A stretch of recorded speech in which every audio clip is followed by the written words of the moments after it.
Today, I am going to show you a practical life presentation, dry pouring. This practical life activity looks simple, but it is foundational. Dry pouring refines hand-eye coordination and strengthens fine motor skills. The child also experiences sound and gravity through the falling rice or beans. Indirectly, this careful movement prepares the child's hand for writing and supports readiness for reading.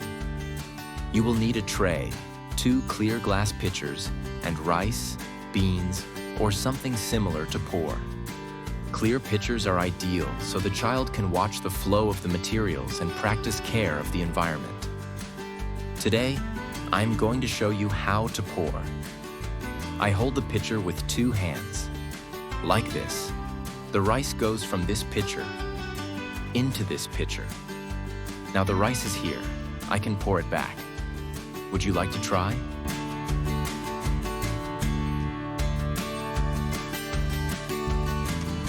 Thank you for watching this Montessori presentation of dry pouring.